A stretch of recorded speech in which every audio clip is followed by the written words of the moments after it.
बली और किते की कहानी। एक गांव में एक शरारती किता शेरो और एक होशियार बली मिनो रहते थे। दोनों एक ही घर के सहन में रहते मगर हमेशा लड़ते रहते थे।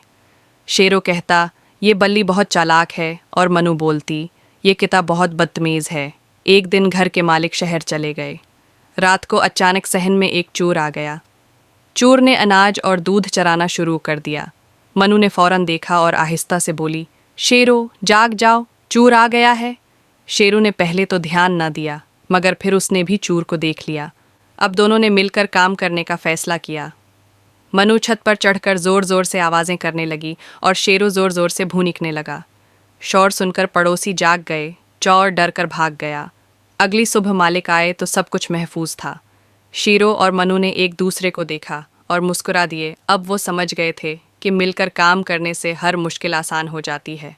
सबक मोराल, इत्तेहाद में ताकत है और दुश्मनी से कुछ हासिल नहीं होता।